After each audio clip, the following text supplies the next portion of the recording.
লাইলাতুল কদরকে আমরা কিভাবে চিনবো এটা আমাদের জানা জরুরি কি জরুরি নয়? অবশ্যই জরুরি। হাদিসের বর্ণনা এসেছে এই রাত্রটি এমন একটি রাত্র হবে যেই রাত্রটি হবে মনোরম আবহাওয়া এবং প্রশান্তিময় বাতাস এই রাত্রে প্রবাহিত হবে। সুবহানাল্লাহ। তাহলে শেষ দশকে আমাদের খোঁজ করতে হবে যে কোন রাত্র মনোরম আবহাওয়া, ঠান্ডাও না গরমও নয়, এবং প্রবল বাতাস আসতেছে কোন রাত্র, এবং প্রশান্তিময় রাত্রটা কোন রাত্র, এই রাত্রটা আমাদেরকে খোঁজ করতে হবে কি হবে না?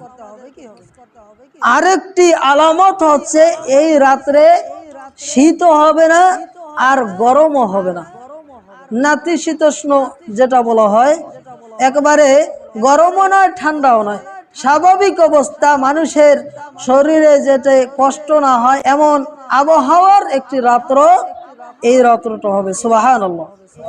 এজন্য লাইলাতুল কদর এইভাবে আমরা চেনার চেষ্টা করব, এবং এই রাত্রটি এমন একটি রাত্র, এই রাত্রে আর একটি জিনিসের মাধ্যমে আমরা চিনতে পারবো, আর একটা জিনিসের মাধ্যমে এই রাত্রটা চিনতে পারবো, সেটা হচ্ছে যেই রাত্রটা লাইলাতুল কদর হবে ওই রাত্রের পরে যখন ফজর হয়ে যাবে, সূর্য উদয় হবে, তখন কিরণহীন অবস্থায় সূর্যটা উদয় হবে। সুবহানাল্লাহ।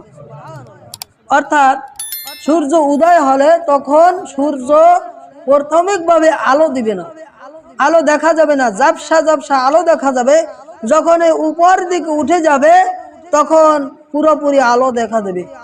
এমন আলামতের মাধ্যমে আমরা বুঝতে পারবো এই রাত্রটাই লাইলাতুল কদর হয়ে গিয়েছে।